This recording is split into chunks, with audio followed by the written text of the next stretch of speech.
નમસ્કાર દોસ્તો, અત્યારે અમે છે ગીર સોમનાથ. નમસ્કાર દોસ્તો, આપ તમામનું ખેડૂત પોથીમાં હાર્દિક સ્વાગત છે.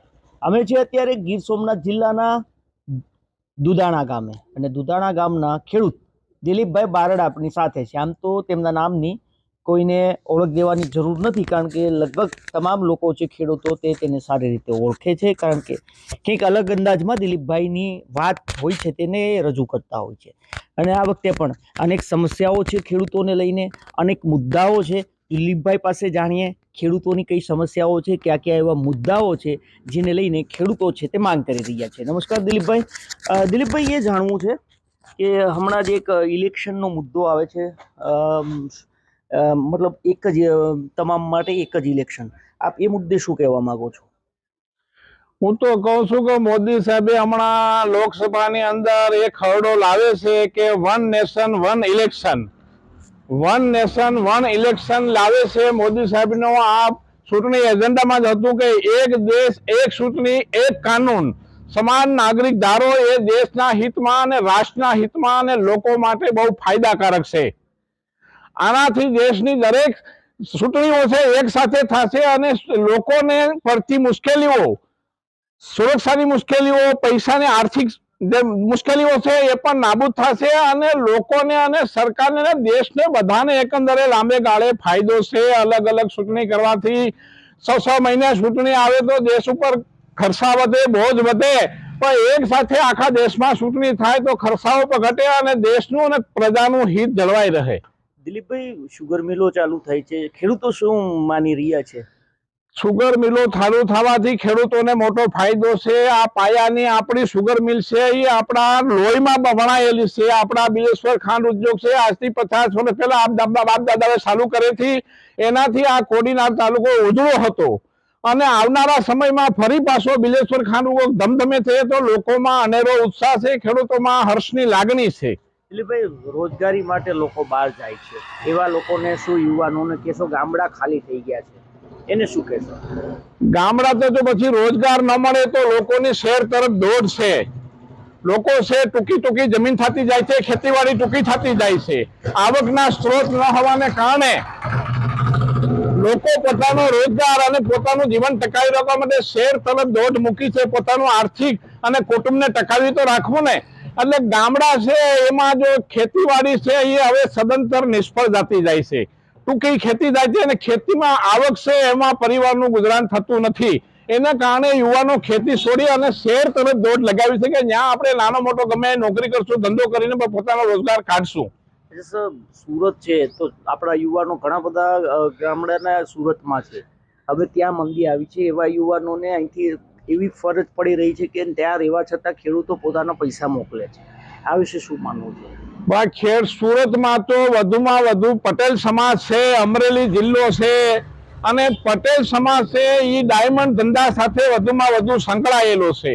એ લોકો પાસે ખેતીવાડી પણ મોટા પ્રમાણમાં હતી, પણ એ લોકો ખેતીવાડીમાં ખેતી કરે તો કોઈ અત્યારે સગાઈ નથી થતી કે ભાઈ ધંધો છે, ઉદ્યોગ છે તો એના નાતરાને હગાઈ થાય. એટલે લોકો પછી ખેતીને ગામડું છોડીને શહેર તરફ દોડ લગાવી તો ત્યાં મંદી આવે તો લોકો આર્થિક સંકળામણથી ગળા ખાસો ખાય છે, આત્મહત્યા કરે છે, આખો પરિવાર સુસાઇડ કરે છે. એના કરતા શહેરના લોકો શહેરમાં ટકી રહે અને ગામના લોકો ગામમાં ટકી રહે એવી એક વ્યવસ્થા ઊભી થાય તો દરેક લોકોના ફાયદામાં છે. આ લોકોને ત્યાં ન જવું પડે એના માટે શું કરવાનું? એના માટે ગ્રામીણ ઉદ્યોગો ચાલુ કરવા જોઈએ, ગામમાં રોજગાર મળી રહે અને ગામના લોકો ગામમાં ટકી રહે ને શહેરના લોકો શહેરમાં ટકી રહે એવી એક વ્યવસ્થા ઊભી કરવી જોઈએ. ગામડું છે અત્યારે ભાંગવા માંડ્યું છે, કારણ કે ટૂંકી જમીન થવા માંડી છે. પશુપાલનના ધંધા છે તો એમાં લોકોને વળતર મળતું નથી. પશુપાલન આખો દી ગાય ભેંસ હાંસવે પણ એના દૂધના એને પૂરા પૈસા ન મળે તો હું એને દહેરાજ કરવું. દૂધના ફેટના ભાવ તો સારા છે, લોકો કહે છે કે ભાઈ એટલા રૂપિયા થોડી ના હોય દૂધના.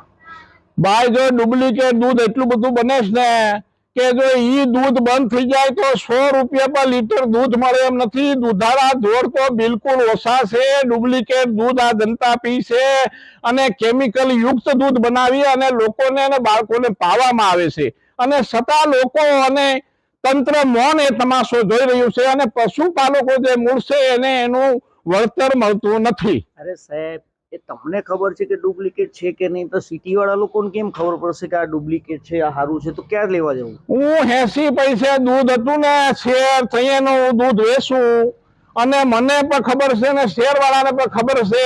એ તો હવે આ બધી મોટી મોટી ડેરીઓ આવ્યું, બાકી 80 પૈસે હેર દૂધ વેચાતું. આ લોકોને અમે એના ઘરે જઈને પ્યોર દૂધ આપતા, તો એ નથી ખાવું, પણ એના કોથળીનું કેમિકલ વાળું ભેળસેળ વાળું ખાવું.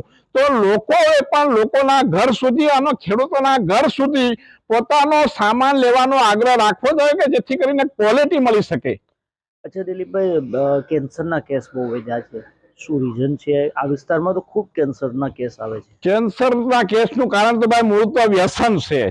આપણા તાલુકામાં અને સૌરાષ્ટ્રમાં તમાકુ, બીડી, પાન, માવા, ગુટકા અને દારૂનું સેવન પુષ્કળ પ્રમાણમાં છે.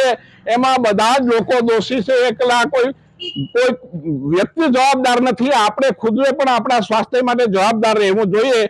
અને એમાં નાના નાના બાળકો છે, એ પણ ગુટકા ખાય છે, તમાકુ ખાય છે, માવા ખાય છે. તો એ મા બાપની અને શિક્ષકોની ફરજ બને છે કે નાનેથી બાળકોને સારા વિચાર, સારા સંસ્કાર આપવા જોઈએ. એ કેમ નથી સ્વીકારતા કે શાકભાજીમાં દવાનો છંટકાવ થાય, અન્ય તમામ વસ્તુમાં કેમિકલ થાય, ડુપ્લિકેટ પનીર બને છે? તો એના માટે તો તંત્રએ પ્રયત્ન કરવા જોઈએ ને. લોકો તો કહે છે કે ભાઈ બધું ડુપ્લિકેટ મળે છે, ડુપ્લિકેટ ઘી બને, ડુપ્લિકેટ પનીર બને, પણ તંત્રએ એમાં પગલાં લઈ અને એને અટકાવવા માટે પ્રયત્ન કરવા જોઈએ. Thank you. તો આ દિલીપભાઈ બારડ છે, જે દુધાણા ગામના ખેડૂત છે, તેઓનું કહેવું છે કે તંત્રએ જે કેમિકલ યુક્ત આવે છે અથવા તો ડુપ્લિકેટ વસ્તુ આવે છે તેના સામે કાર્યવાહી કરવી જોઈએ. આ સિવાય જે યુવાનો સિટીમાં જાય છે, ખાસ કરીને સુરત જાય છે, સરકારે આમાં પણ બેલેન્સ કરવાની જરૂર છે, કારણ કે ગામડું છે તે ખાલી થઈ રહ્યું છે અને શહેરમાં અહીંયાના જે યુવાનો જાય છે તે બેરોજગારીનો ભરડામાં સપડાઈ રહ્યા છે, હીરા ઉદ્યોગમાં મંદી છે, અનેક લોકો આત્મહત્યા કરે છે. તો સરકારે આમાં ધ્યાન દેવું જોઈએ અને ગામડામાં પણ નાના મોટા ઉદ્યોગો વિકસાવવા જોઈએ, જેથી કરીને ગામડા છે તે ભાંગતા અટકે. દોસ્તો, આપને અમારા વિડીયો કેવા લાગ્યા આપ અચૂકથી અમને કમેન્ટ કરીને જણાવજો. આપના શું પ્રતિક્રિયા છે આપ અમને અચૂકથી કહેજો, જેથી કરીને આવતા સમયની અંદર જ્યારે પણ દિલીપભાઈનું ઇન્ટરવ્યૂ લેવાનું થાય તો આપના પ્રશ્નોને તેમના સમક્ષ રાખીશું અને જવાબ લેવાના પ્રયાસ કરીશું. સાથે જ આપ અમારી યુટ્યુબ ચેનલ ખેડૂત પોથી પર નવા હોય તો સબસ્ક્રાઈબ કરી લેજો. અગર આપ આ વિડીયો ફેસબુક અથવા ઇન્સ્ટાગ્રામ પર જોતા હોય તો ફોલો કરી લેજો, જેથી કરીને આપને ખેડૂતને લગતી તમામ માહિતી છે, ત્યાંના નોટિફિકેશનો છે તે આપના સુધી પહોંચતા રહે. ધન્યવાદ.